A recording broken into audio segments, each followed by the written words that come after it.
আসসালামু আলাইকুম। আমি ডেল এইচ খান। আপনারা অলরেডি জানেন যে আমি রিটায়ার্ড মেজর এবং টুকটাক লেখালেখি করি।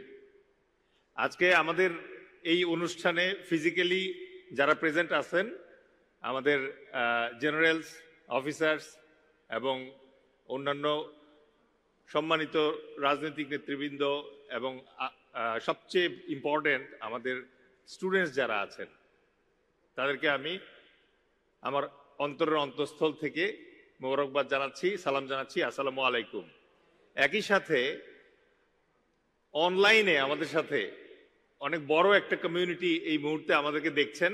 আমি অনলাইনে যারা আছেন তাদেরকেও সালাম জানাচ্ছি, আসসালামু আলাইকুম। আজকে আমরা এখানে সমাবেত হয়েছি একটা খুব চমৎকার আইডিয়ার উপরে। আপনারা সবাই জানেন, সেটা হচ্ছে যে 5ই আগস্ট পরবর্তী যে প্রেক্ষাপটটা ক্রিয়েট হয়েছে, এই প্রেক্ষাপটে আমাদের অনেকেই বিলিভ করতে শুরু করেছে যে বাংলাদেশের স্বাধীনতা, সার্বভৌমত্ব এবং বাংলাদেশের ঐক্য অটুট রাখার জন্য আমাদের যে তরুণ সমাজ আছে তাদের মৌলিক সামরিক প্রশিক্ষণের একটা প্রয়োজনীয়তা আমরা ফিল করতে শুরু করেছি। আপনারা সবাই অবগত আছেন যে বাংলাদেশ একটি ছোট রাষ্ট্র, আয়তনে ছোট, আমাদের জনসংখ্যা বড় কিন্তু আয়তনে ছোট, এবং আমাদের এই রাষ্ট্রটি 3 দিক দ্বারা বেষ্টিত। সো এইরকম ছোট রাষ্ট্র যখন কখনো কোনো যুদ্ধে জড়িয়ে যায়, তখন শুধুমাত্র ওই দেশের সেনাবাহিনী যুদ্ধ শেষ করতে পারে না। উদাহরণ 1971 সাল। 1971 সালে কিন্তু আমাদের S force, K force, Z ফোর্সের আন্ডারে একটা সেনাবাহিনী সংগঠিত হয়েছিল, কিন্তু আপামর জনসাধারণ সবাই সেই মুক্তিযুদ্ধে যোগদান করেছিল এবং তার মাধ্যমেই কিন্তু আমরা আমাদের কাঙ্ক্ষিত স্বাধীনতা লাভ করেছিলাম। তো একই রকম একটা বাস্তবতায় আমরা আজকে বোঝার চেষ্টা করব যে বাংলাদেশের তরুণ সমাজ যারা আছে, যাদেরকে আমরা কমনলি এখন জেন জি বলে থাকি, জেনারেশন জেড, এই জেন জিদের জন্য মৌলিক সামরিক প্রশিক্ষণটা আসলে প্রয়োজনীয় কিনা। একই সাথে আমি আজকে আলোচনা করার চেষ্টা করব যে এই মৌলিক সামরিক প্রশিক্ষণ মানেই কি আমরা যারা এই প্রশিক্ষণ নিব তারা সবাই কমান্ডো হয়ে যাব, সবাই কি আমরা সোলজার হয়ে যাব, নাকি এর ভিতরে অন্য আরো কিছু আছে। সুতরাং আমি আর আমার বক্তব্য দীর্ঘায়িত না করে চলুন আমরা আমাদের প্রেজেন্টেশনে চলে যাই। যেহেতু এটা জেন জিদের জন্য ফোকাস করে করা হয়েছে, সুতরাং এই প্রেজেন্টেশনটা স্বভাবতই ইংরেজিতে করা হয়েছে, বাট ইংরেজিটা খুব সহজ ইংরেজিতে করা হয়েছে, আপনারা ছবি দেখলেই বুঝতে পারবেন। প্রথমেই আমরা যেটা বোঝার চেষ্টা করব, এই যে আমাদের জেন জি বা জেনারেশন জেড, ওদের আসলে আকাঙ্ক্ষাটা কি। প্রায়ই আপনারা একটা কথা শুনে থাকবেন, ওই যে একটা ডায়লগ আসছিল না, মাসুদ ভালো হয়ে যাও, শুনছি আমরা এটা। কিন্তু মাসুদ আসলে কি চায় সেটা জানাটা খুব জরুরি। তো এই যে আমাদের জেন জি যারা আছে, তারা হচ্ছে নেক্সট জেনারেশন এবং তারা রেডি ফর নেক্সট মিশন, ঠিক আছে। এবং আমরা যদি বোঝার চেষ্টা করি যে তাদের কাছ থেকে আমরা কি চাচ্ছি, তাহলে আমরা দেখব যে আমরা আসলে 3টা জিনিস চাই তাদের কাছে। একটা হচ্ছে তারা হাসলার হবে, হেল্পার হবে, আর একটা হচ্ছে গার্ডিয়ান হবে। তো হাসলার, হেল্পার এবং গার্ডিয়ান, এই 3টে জিনিস আমরা সামনে ব্যাখ্যা করার চেষ্টা করব খুব কুইকলি। হাসলার মানে হচ্ছে সাইড হাসেল বলতে একটা শব্দ আছে, মানে আপনি যে মেইন কাজ করেন এছাড়াও আপনি পার্ট টাইম কোনো একটা কাজ করে যে টাকাটা ইনকাম করেন, এটাকে বলে সাইড হাসেল। সুতরাং আমাদের জেনজির তরুণ যারা আছে তাদের মূল কাজ কি? পড়াশোনা করা। কিন্তু পড়াশোনার পাশাপাশি আমাদের যেটা দরকার সেটা হচ্ছে যে তারা যেন নিজস্ব ইনকাম করতে পারে। আপনারা সবাই এই ব্যাপারে অবগত আছেন যে বাংলাদেশের প্রেক্ষাপটটা খুব ভয়াবহ। একই অফিসের সিইও মাস্টার্স পাস, সেই অফিসের পিওনও মাস্টার্স পাস। সুতরাং এটা একটা অবমূল্যায়ন, শিক্ষার অবমূল্যায়ন। 1। 2 নম্বর হচ্ছে একটা বাবা মা দরিদ্র পর্যায়ে আছে কিন্তু বাধ্য হচ্ছে সন্তানের মাস্টার্স পড়াশোনার খরচ যোগাতে, অথচ এটা বাধ্যতামূলক করা দরকার যে কেউ যদি মাস্টার্স পড়াশোনা করতে চায় তাহলে তাকে নির্দিষ্ট শিক্ষা প্রতিষ্ঠানে মুচলেখা দেওয়া লাগবে যে তার মাস্টার্স পড়াশোনার অ্যাটলিস্ট অর্ধেক খরচ সে নিজে ইনকাম করতে পারে। আমাদের দেশের এটা দুর্ভাগ্যজনক ব্যাপার যে মাস্টার্স পাস করে যাচ্ছে একটা ছেলে, সে একমাত্র টিউশনই করা ছাড়া আর কিছুই শেখে নাই, তার কোনো স্কিল ডেভেলপ হয় নাই, সে কোনো কাজ করতে পারে না, সে নিজে থেকে কিছু ইনকাম করতে পারে না। সুতরাং আমাদের আকাঙ্ক্ষা হচ্ছে আমাদের এই নেক্সট জেনারেশন যারা আছে তাদের প্রথম ব্যাপার হচ্ছে যে তারা তাদের নিজস্ব ওয়েতে আর্ন করবে। তারা ফ্রিল্যান্সিং করতে পারে, তারা চাইলে অন্যান্য যে পার্ট টাইম জব আছে বিভিন্ন মানে কোম্পানিতে অথবা বিভিন্ন প্রতিষ্ঠানে সেই কাজগুলো করার চেষ্টা করবে এবং নিজস্ব কিছু ইনকাম করার চেষ্টা করবে। দ্বিতীয় প্রত্যাশা তাদের কাছে যেটা, সেটা হচ্ছে বাংলাদেশ একটা দুর্যোগ প্রবণ দেশ, সুতরাং এই দুর্যোগের সময় যদি কখনো প্রয়োজন হয় তাহলে যেন সে শুধুমাত্র ডিজাস্টার ট্যুরিস্ট হিসেবে আগুন লাগলে পরে হা করে তাকায় না থেকে সে যেন আগায় আসতে পারে, একটা বন্যা পরিস্থিতিতে সে যেন দ্রুত ঝাঁপায় পড়তে পারে এবং যাদের ত্রাণ সহায়তা দরকার তাদের কাছাকাছি যেন পৌঁছাইতে পারে। ঠিক বললাম কি? আর তৃতীয় যে আকাঙ্ক্ষা আমাদের তরুণ প্রজন্মের কাছে, সেটা হচ্ছে যদি দেশমাতৃকা কখনো ডাকে তাহলে যেন তারা দ্রুত সশস্ত্র বাহিনীর সাথে যোগ দিয়ে দেশের স্বাধীনতা ও সার্বভৌমত্ব নিশ্চিত করতে পারে। এখন এই যে তিনটা আকাঙ্ক্ষা আমাদের তরুণের কাছে, যে তার একটা নিজস্ব উপার্জন থাকবে, সে দেশের দুর্যোগে অংশগ্রহণ করতে পারবে, আর 3 নম্বর হচ্ছে দেশ যদি কখনো আক্রান্ত হয় বহিঃশত্রু দ্বারা তাহলে সে এই বহিঃশত্রু আক্রমণ থেকে আমাদের মাতৃভূমিকে রক্ষা করতে পারবে। এই তিনটা জিনিস একমাত্র এই বিএমটির মাধ্যমে সম্ভব। বেসিক মিলিটারি ট্রেনিং বা মৌলিক সামরিক প্রশিক্ষণ, এইটার মাধ্যমে এটা নিশ্চিত করা সম্ভব। কিভাবে আমরা এটা জানবো?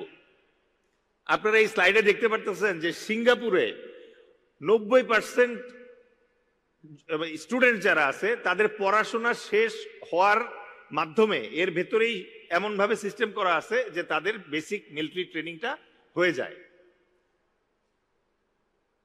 কিভাবে স্কোরিং করে দেখেন, এই যে যখন ক্লাসের পড়াশোনা চলে তার পাশাপাশি তাদের স্কোরিং হয়, যেমন তাদের ফিজিক্যাল ফিটনেসের উপরে স্কোরিং হয়, তারপর তাদের বিভিন্ন ধরনের স্কিল যেমন ফার্স্ট এইড স্কিল, আগুন নিভানোর স্কিল, বন্যা হলে পরে কিভাবে মানে সহায়তা করবে, এইসব স্কিলের উপরে ট্রেনিং হয়। এছাড়াও তাদের লিডারশিপ এবং টিম ওয়ার্কের উপরেও ট্রেনিং দেওয়া হয় এবং স্কোরিং করা হয়। এই স্কোরিং এর পাশাপাশি তাদেরকে বিভিন্ন ধরনের ব্যাজ দেওয়া হয়। ধরেন ফায়ার ফাইটিং অথবা ফ্লাডে অথবা ঘূর্ণিঝড়ের সময় একটা ছেলে এই ট্রেনিং এ খুব ভালো করছে, তখন তাকে একটা ব্যাজ দেওয়া হয় যে ঘূর্ণিঝড় চ্যাম্পিয়ন অথবা ফ্লাড হিরো, এরকম একটা ব্যাজ দেওয়া হয়। এই ব্যাজটা তার মনোবলটা বাড়ায় দেয়। দেশে যখন বন্যা হয়, দেশে যখন ঘূর্ণিঝড় হয়, তখন কিন্তু এই ব্যাজ নিয়ে সে ঝাঁপায় পড়ে। সুন্দর না সিস্টেমটা? এছাড়াও এই যে বিএমটি ট্রেনিং যাদের করা থাকে তাদের একটা নামীয় তালিকা সরকারের কাছে থাকে এবং প্রতি বছর এইদের ভিতরে আলাদা করা হয় যে কারা বন্যা হলে পরে মানে ক্রাইসিস রেসপন্স টিম হিসেবে কাজ করবে, ঘূর্ণিঝড় হলে কারা কাজ করবে, আগুন লাগলে পরে কারা কাজ করবে। এবং মজার ব্যাপার হচ্ছে এদের জন্য সরকারের পক্ষ থেকে ছোট্ট একটা সম্মানই প্রতি মাসে দেওয়া হয়, কারণ তারা তো রেডি থাকে। তারা কিন্তু বলবে না যখন আগুন লাগবে অথবা যখন ঘূর্ণিঝড় হবে অথবা বন্যা হবে তখন কিন্তু তারা বলবে না যে না আমি তো রেডি না। তারা যেহেতু রেডি আছে এই জন্য একটা রেডিনেস অ্যালাউন্সও তাদেরকে দেওয়া হয়।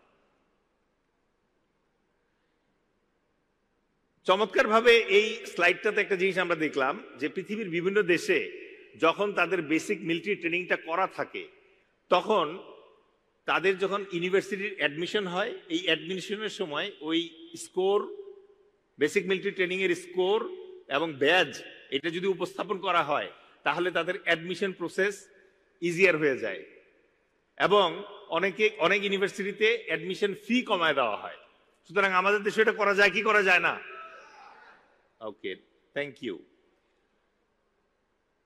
এইটা আরেকটা খুব চমৎকার জিনিস, আপনার যখন বেসিক মিলিটারি ট্রেনিং করা থাকবে তখন একটা সুবিধা হবে কি, Bangladesh army, navy, air force, border guard অথবা পুলিশ এই জায়গাগুলোতে আপনার ওই ট্রেনিং এর যে স্কোর থাকবে তার প্রেক্ষিতে যারা আপনার ট্রেনার, আপনাদের ট্রেনার হবে হচ্ছে আমাদের দেশের অবসরপ্রাপ্ত সেনা সদস্য, যারা তাদের রিকমেন্ডেশন যদি থাকে তাহলে ওইসব জায়গায় কিন্তু আপনার চাকরি পাওয়াটা সহজতর হবে।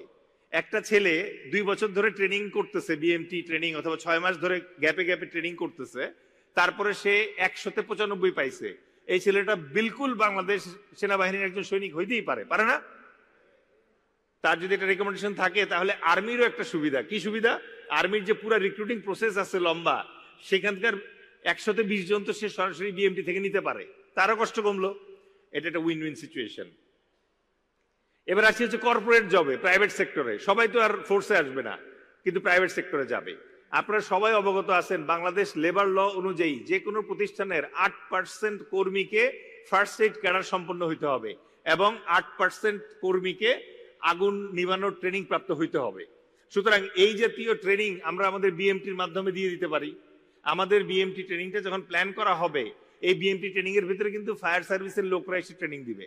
এই বিএমটি ট্রেনিং এ কিন্তু রেড ক্রস এবং রেড ক্রিসেন্টের লোকজন এসে ফার্স্ট এইড ট্রেনিং দিবে। সুতরাং এই সার্টিফিকেট গুলো আপনার হাতে থাকলো, তখন আপনি যখন কোনো কর্পোরেট জবে যাবেন, ইন্টারভিউতে যাবেন, তখন আপনি যখন আপনার এই সার্টিফিকেটটা দেখাবেন, তখন তারা আপনাকে অগ্রাধিকার দিবে কি দিবে না? দেওয়ার কথা কি না? আচ্ছা, একই সাথে আপনারা যেটা লক্ষ্য করবেন সেটা হচ্ছে, যখন এই বেসিক মিলিটারি ট্রেনিং হয় তখন আপনার কিন্তু লিডারশিপ এবং টিম ওয়ার্কের উপরে ট্রেনিং দেওয়া হচ্ছে। সুতরাং আমি যদি একটা কর্পোরেট অথবা প্রাইভেট কোম্পানির মালিক হই, আমি যদি একটা ইয়াং ছেলে পাই যে এই ছেলেটাকে আমি দেখতেছি বেসিক মিলিটারি ট্রেনিং করা আছে, তার মানে তার লিডারশিপের উপরে এবং টিম বিল্ডিং এর উপরে ইনিশিয়াল আন্ডারস্ট্যান্ডিং আছে, তাইলে তাকে আমি নিব কি নিব না? অবশ্যই নিব, কারণ সে রেডি আছে। তো এই জন্যই আপনি দেখবেন যে এরা যে হাই প্রেসার রোলগুলা ক্যারি করতে পারবে, এইটা বোঝার কারণে কর্পোরেটে কিন্তু তাদের চান্স অনেক বেশি। একটা মজার স্ট্যাটিস্টিক্স এখানে দেওয়া আছে, সেটা হচ্ছে বিএমটি ট্রেনিং করার পরে সিঙ্গাপুরে দেখা গেছে 85% তরুণ 6 মাসের ভেতরে জব পাইছে। ঠিক আছে, ওকে। আচ্ছা, এই বেসিক মিলিটারি ট্রেনিং করার ফলে অ্যাডিশনাল আর কি কি সুবিধা পাবে আমাদের দেশের তরুণ? এক নম্বর হচ্ছে, আমাদের দেশটা হচ্ছে, আমাদের দেশের কিছু বিশেষ বৈশিষ্ট্য আছে। আমাদের দেশটা নদীমাতৃক দেশ, রাইট? আমাদের দেশে শীতকালে বরফ পড়ে না। তার মানে আমাদের দেশের শীতকাল, আমাদের দেশের বর্ষাকাল অন্যরকম। এই যে এই সময়টাতে, বছরের এই সময়টাতে প্রচন্ড গরম থাকে এবং হিউমিডিটি থাকে। পৃথিবীর অন্যান্য দেশের আর্মি, ইভেন 1971 সালে পাঞ্জাবি সৈন্য যারা বাংলাদেশে আসছিল, তারাও কিন্তু এই ওয়েদারের কারণে অনেক দ্রুত অসুস্থ হয়ে যেত। সুতরাং আমাদের এই বেসিক মিলিটারি ট্রেনিং করা যখন থাকবে, তারা কিন্তু আমাদের দেশের এই কাদা মাটি যেগুলো আছে এগুলোর সঙ্গে নিজেরা পরিচিত হবে এবং এইখানে তারা দুর্ধর্ষ একটা সেনা দল হিসেবে কাজ করতে পারবে যদি ভবিষ্যতে কখনো যুদ্ধ লাগে। পাশাপাশি আপনি দেখেন, এই ট্রেনিংটা করার কারণে যখন কোনো দুর্যোগ হবে, যুদ্ধ হবে অথবা সাইবার অ্যাটাক হবে, তখন কিন্তু সাইকোলজিক্যালি আমাদের যে তরুণ সমাজ আছে তারা অনেক বেশি রেডি থাকবে। তাদের লজিস্টিক ট্রেনিং থাকবে যে বিপর্যয়ের সময়, দুর্যোগের সময় কিভাবে লজিস্টিকটা ঠিক রাখতে হয়। আর এই ট্রেনিংটা করার সময় আর্মি, নেভি, এয়ারফোর্সের সাথে আমাদের তরুণদের যেহেতু মেলামেশা হবে, সুতরাং সিভিল মিলিটারি কোঅর্ডিনেশনটা ভালো হবে।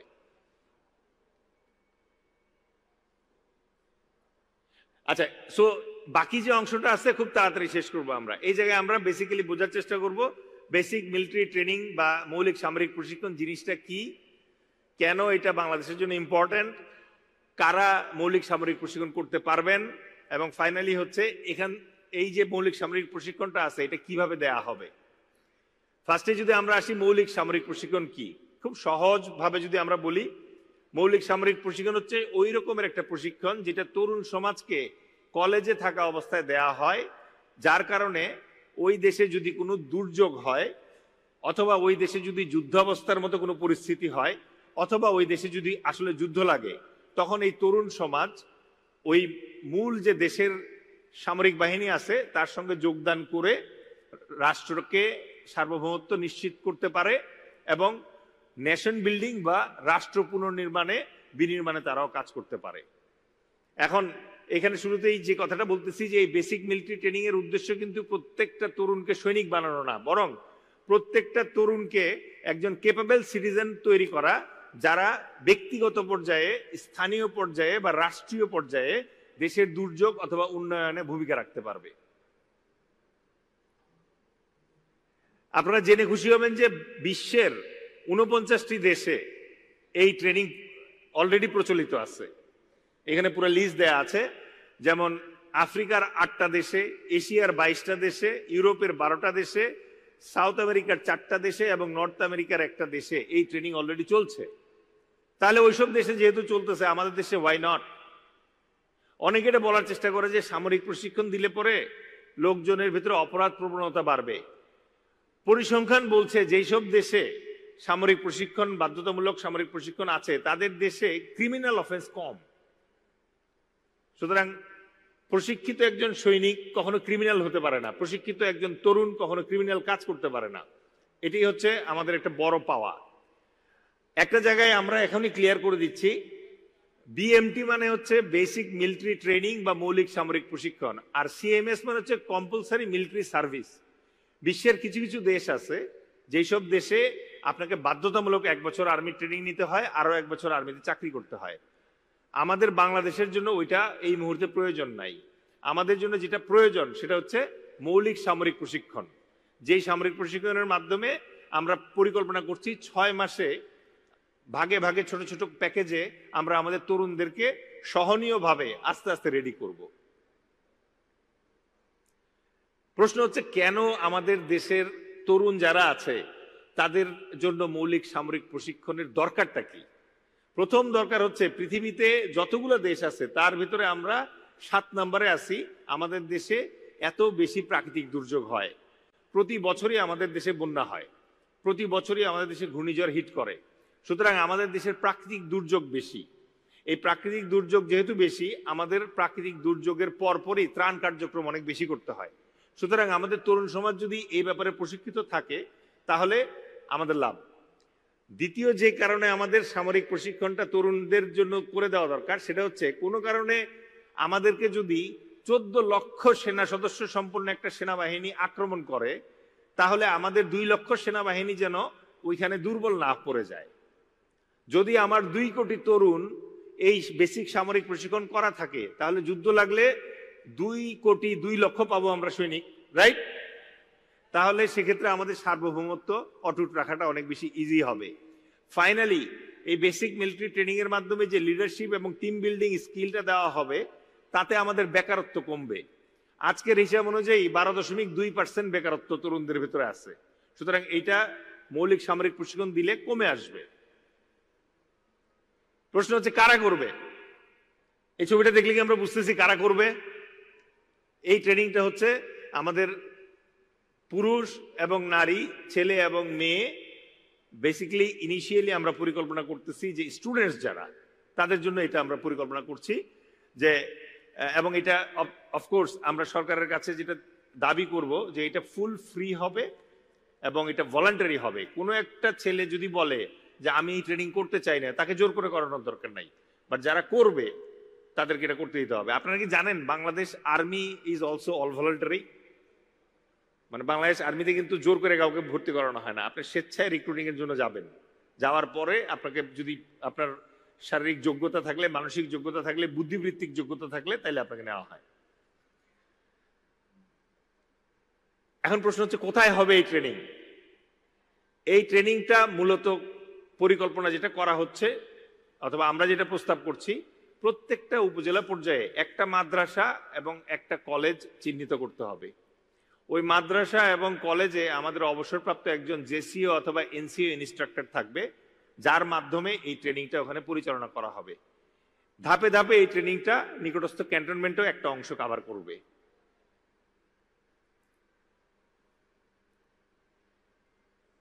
প্রশ্ন হচ্ছে এখন এই ট্রেনিংটা কিভাবে দেওয়া হবে? আমাদের প্রস্তাবিত পরিকল্পনা অনুযায়ী এই ট্রেনিংটার মূল উদ্যোগ গ্রহণ করবে প্রতিরক্ষা মন্ত্রণালয়, আর প্রতিরক্ষা মন্ত্রণালয়ের সাথে যুক্ত থাকবে হচ্ছে আমাদের যুব কল্যাণ যে মন্ত্রণালয় আছে, প্লাস এটাকে আয়োজনে সহায়তা করবে সমাজ কল্যাণ মন্ত্রণালয়। এই ট্রেনিংটা দেয়া হবে আমাদের অবসরপ্রাপ্ত যে সেনা সদস্য আছে তাদের ভেতরেই প্রচুর ট্রেনার আছে, সেই ট্রেনারদেরকে সিলেক্ট করে তাদের মাধ্যমে এই প্রশিক্ষণটা দেওয়া হবে। কি প্রশিক্ষণ দেওয়া হবে এটা খুব তাড়াতাড়ি আমরা আসতেছি সামনে। এবার আসি ডিউরেশন। অনেকের মনে প্রশ্ন যে এই বেসিক মিলিটারি ট্রেনিংটা কত দিনের হবে? মূলত এই ট্রেনিংটা 6 মাসের হবে, যেখানে 2টা ফেজ থাকবে।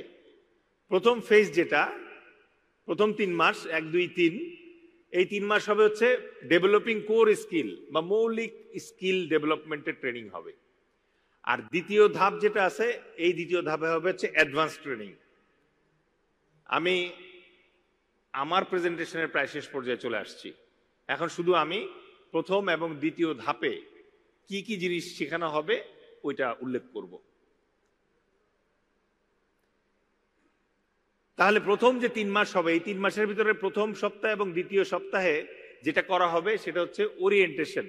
ওরিয়েন্টেশনের ভিতরে আমরা যেটা বোঝানোর চেষ্টা করব যে বাংলাদেশের ভূমির গঠন কেমন, এই বাংলাদেশের যে ভূমির গঠন আছে এই গঠনের কারণে কি কি ধরনের ঝুঁকি তৈরি হয়, নদীমাতৃক যে এলাকা আছে ওই যে এলাকাগুলোতে সামরিক অপারেশন করতে অথবা দুর্যোগ ব্যবস্থাপনা অপারেশন করতে কি কি ধরনের প্রতিকূলতার সম্মুখীন হতে হয়, এই জিনিসগুলো আমরা শেখাবো।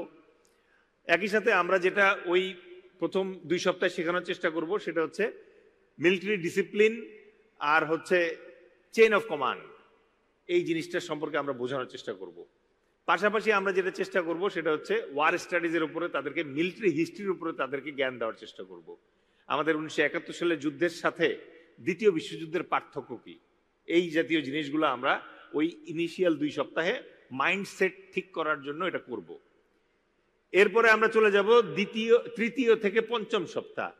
তৃতীয় থেকে পঞ্চম সপ্তাহ হবে হচ্ছে ফিটনেস এবং কমব্যাট বেসিক্স এর উপরে। এখানে আপনারা দেখতে পারতেছেন যে আমরা স্ট্যামিনা বিল্ড আপ করার চেষ্টা করব, আর একই সাথে বেসিক যে কমব্যাট মুভগুলো আছে এগুলো শেখানোর চেষ্টা করব।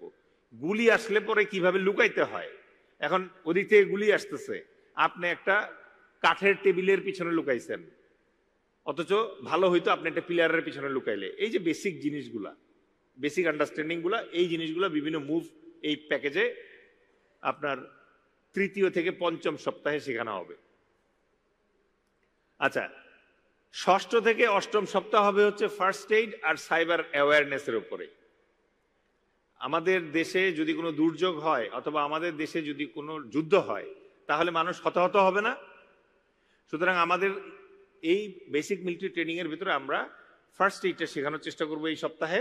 আর একই সাথে এখন যেহেতু নতুন প্রজন্মের যুদ্ধ চলতেছে, এই প্রজন্মের যুদ্ধে সাইবার অ্যাটাক খুবই এমিনেন্ট, এটা হবেই। সুতরাং এই সাইবার অ্যাটাকের এগেইনস্টেও আমরা শেখানোর চেষ্টা করব এই প্যাকেজে।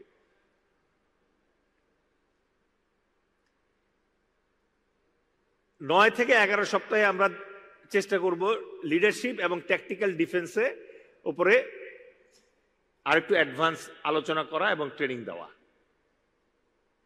এখানে আপনারা যেটা দেখতে পারতেছেন যে ট্যাকটিক্যালি যে মুভগুলো হয়, যেমন ছোট ছোট রেইড, অ্যাম্বুশ, এগুলা কি হয়, কিভাবে এই জাতীয় যুদ্ধকালীন সময়ে রেইড অ্যাম্বুশ শত্রু কিভাবে করে, এই জিনিসগুলো শেখানো হবে। এবং যুদ্ধকালীন পরিস্থিতিতে কিভাবে নেতৃত্বটা অটুট রাখা হয়। ধরেন একটা ছোট দলের দলনেতা যদি মারা যান অথবা আহত হন, তখন কিভাবে আরেকজন এসে দায়িত্বটা নেয়। 12তম সপ্তাহে আমাদের হবে হচ্ছে একটা ফিল্ড টেস্ট। এই ফিল্ড টেস্টটা হবে স্কোরিং এর জন্য। যারা এই ফিল্ড টেস্টে 50%-এর উপরে মার্ক পাবে তারা দ্বিতীয় ফেজে যেতে পারবে, যারা পাবে না তাদেরকে ওয়েট করতে হবে। ঠিক আছে না? মানে এই 3 মাস যে ট্রেনিং হইলো, এই ট্রেনিং এ দেখা গেল যে আপনি পাস করতে পারলেন না, তাহলে কি পরের ট্রেনিং এ নেওয়া যুক্তিযুক্ত হবে? সুতরাং এই জন্যই এই জায়গাটা একটা ব্রেক রাখা হয়েছে। এবার আসি অ্যাডভান্স ট্রেনিং। যারা বেসিক ফেজে পাস করবে তারা এবার অ্যাডভান্স ফেজে যাবে।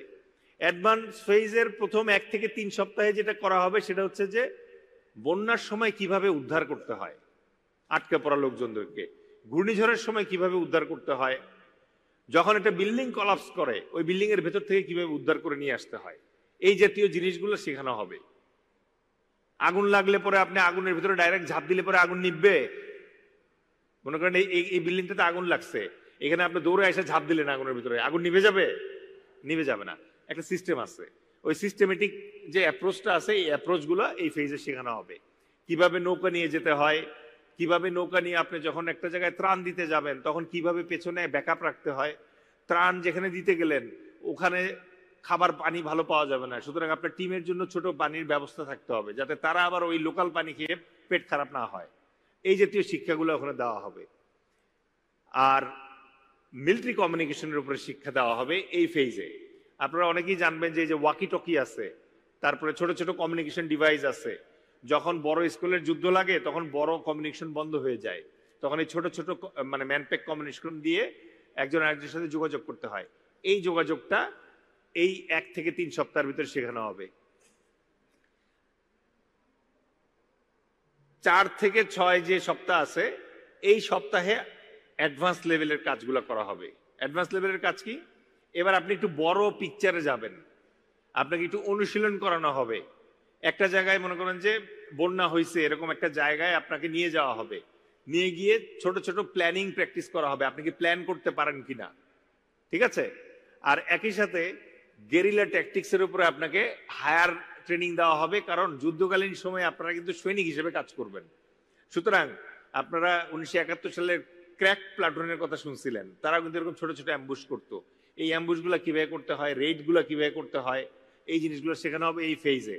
এবং এই ফেজে এসে আপনাকে সুযোগ দেওয়া হবে সামরিক যে অস্ত্র আছে এই অস্ত্র দিয়ে 5 রাউন্ড 10 রাউন্ড ফায়ার করার, সো দ্যাট আপনার ভেতরে ওই অভিজ্ঞতাটা থাকে যে যুদ্ধকালীন সময়ে আপনাকে যখন অস্ত্র দেওয়া হবে এই অস্ত্রটা কিভাবে ব্যবহার করতে হয়। 7 থেকে 9 নম্বর সপ্তাহে আমাদের কাজ যেটা হবে, ফার্স্ট অফ অল আমরা যেটা চেষ্টা করব 7 এবং 9 সপ্তাহে, সেটা হচ্ছে ড্রোনের ব্যবহার, সাইবার সিকিউরিটির ব্যবহার, এই জিনিসগুলো আপনাদেরকে শিখাইতে। কারণ ভবিষ্যতে যে যুদ্ধ লাগবে এই যুদ্ধের সময় অনেক বেশি ড্রোন ইউজ হবে। অলরেডি ড্রোন ইউজ হচ্ছে, আপনারা জানেন তো এটা। ইউক্রেন যুদ্ধে ড্রোন ইউজ হচ্ছে না? তো এই একই রকম ভাবে আমাদের নেক্সট জেনারেশনকে ড্রোনের উপরে এখনই ট্রেনিং করাইতে হবে। প্লাস আমাদেরকে যেটা করতে হবে সেটা হচ্ছে সাইবার সিকিউরিটি অ্যাটাক সম্পর্কে, কি কি ধরনের অ্যাটাক হয়, ফিশিং অ্যাটাক অথবা অন্যান্য ধরনের যে অ্যাটাক হয়, এই অ্যাটাকগুলো দেখতে কেমন এবং এটার এগেইনস্টে কিভাবে প্রতিরোধ ব্যবস্থা গড়ে তুলতে হয়, এইটা করা হবে এই সপ্তাহে। আর একটা জিনিস এই সপ্তাহে করা হবে, সেটা হচ্ছে যুদ্ধ যদি লম্বা হয়ে যায়, মনে করেন যে আপনি ভারত পাকিস্তানের যুদ্ধ কয়দিন হয়েছে? 2 থেকে 4 দিন, এর ভেতরে যুদ্ধটা শেষ হয়ে গেছে, রাইট? বাট এই যুদ্ধ যদি 6 মাস লম্বা হয়ে যায় তখন আসলে সাপ্লাই চেইনটা কেমনে হবে, লজিস্টিকটা কেমনে হবে, এই ট্রিক্স গুলা এই ফেজে শেখানো হবে। 10-11তে অ্যাবসলিউটলি সিমুলেশন ফেজ। এই যে আপনারা দেখতেছেন না চোখের মধ্যে এরকম ভিআর লাগাইছে, ভিআর লাগায় আপনাকে সত্যিকারের যুদ্ধক্ষেত্র কাল্পনিকভাবে দেখানো হবে এবং এই যুদ্ধক্ষেত্রে টেস্ট নেওয়া হবে যে এরকম একটা পরিস্থিতি আপনি কি করবেন, এরকম একটা পরিস্থিতি আপনি কি করবেন, জাস্ট গেমের মতো। এবং আপনারা জেনে খুশি হবেন অলরেডি যেই পরিকল্পনাটা আপনাদেরকে দেখাইলাম এটা নিয়ে অলরেডি একটা গেম তৈরি করতেছে একটা কোম্পানি, আমাদের বাংলাদেশেই করতেছে। এবং এই গেমটা আপনারা কিছুদিনের ভিতরে অ্যাপে পাবেন, মোবাইল অ্যাপে।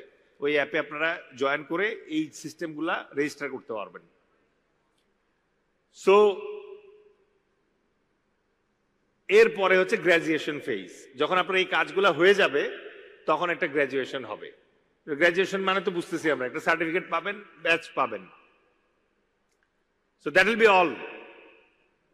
আমরা আমার আজকে যে প্রেজেন্টেশন আছে এই প্রেজেন্টেশনের লাস্ট পেজে চলে আসছি, লাস্ট স্লাইড এইটা। তো আমি শুধু এই কথা বলবো যে বেসিক মিলিটারি ট্রেনিং বা মৌলিক সামরিক প্রশিক্ষণ আমাদেরকে ভবিষ্যৎ যে কোনো দুর্যোগ অথবা যুদ্ধ অথবা জরুরি অবস্থার জন্য প্রস্তুত করবে এবং আমাদের তরুণ সমাজকে ভলেন্টিয়ার হওয়ার যে একটা কালচার, ওই কালচারে আবার ফিরায় নিয়ে আসবে। সুতরাং আমি আপনাদের কাছ থেকে আশা করব যে আমরা যদি একটা আনব্রেকেবল নেশন বা অটুট একটা জাতি তৈরি করতে চাই তাহলে আমাদেরকে এই প্রয়োজনীয়তা যেটা আছে এটা সরকারের কাছে উপস্থাপন করতে হবে। আমরা সবাই মিলে যদি এটা আলোচনা করি, আমরা সবাই মিলে যদি সরকারের কাছে আমাদের এই পরিকল্পনাটা উপস্থাপন করি তাহলে আমার মনে হয় সরকার বাহাদুর এটা বুঝবেন, উপলব্ধি করবেন এবং আমরা যেভাবে দেখাইলাম যে এটার জন্য আপনাকে কোনো টাকা দেওয়া লাগবে না। আপনার কলেজের এবং ইউনিভার্সিটির যে পরিকল্পনা আছে, পাঠ পরিকল্পনা, ওখানেই আপনি এই ট্রেনিংটা ঢুকাই দিতে পারবেন। সপ্তাহে 1 দিন করে আপনার এই টাইম লাগবে, 6 ঘন্টা করে সপ্তাহে 1 দিন, তাহলে এটা করা সম্ভব।